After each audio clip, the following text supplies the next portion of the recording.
Dans une grande ville africaine, vivait Jean, un homme respecté. Il avait une vie simple mais belle, un bon travail, une femme aimante, Louise, 2 enfants, une fille et un petit garçon, qu'il chérissait, et une vieille mère malade qu'il soutenait avec tendresse. Tout semblait parfait, jusqu'au jour où Jean rencontra Barbara, une jeune femme belle, charismatique et intelligente lors d'une sortie entre amis. Dès le premier regard, il en perdit la tête.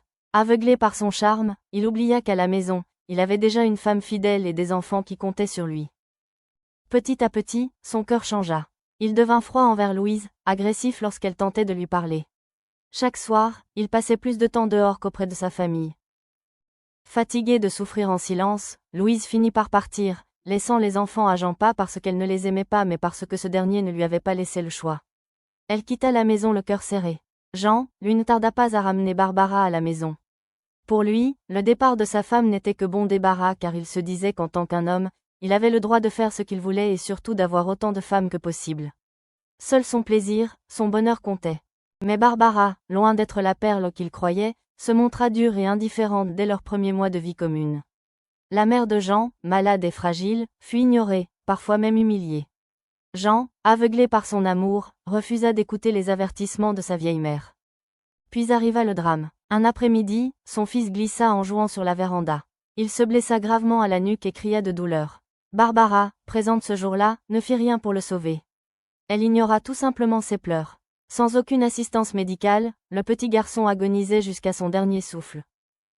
2 semaines plus tard, Jean rentra de mission. Son fils n'était plus, et ce jour-là, il perdit une partie de lui-même. Comme si cela ne suffisait pas, sa mère, affaiblie, lui confia dans les larmes, « Mon fils, pendant ton absence, tes enfants souffrent.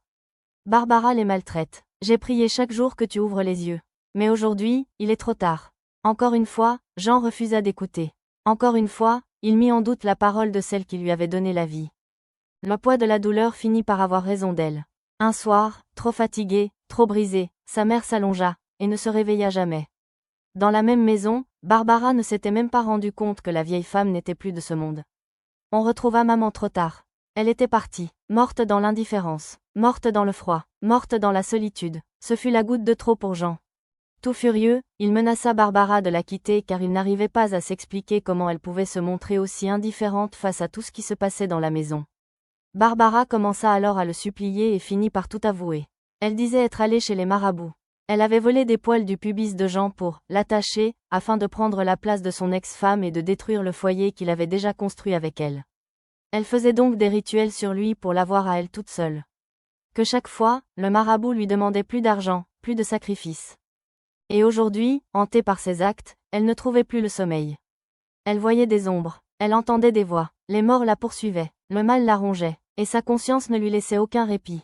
Elle demande pardon, en larmes. Elle dit à Jean, « Je t'ai détruit mais je veux libérer mon âme. Pardonne-moi. » Dès lors qu'elle se confessa, Jean eut comme l'impression d'être tiré d'un mauvais rêve. Il la chassa automatiquement de chez lui sauf que son infidélité a réellement détruit sa famille. Il se rend compte qu'il avait perdu sa femme, son petit garçon et sa mère en l'espace de 6 mois. Mais trop tard pour lui de recoller les morceaux.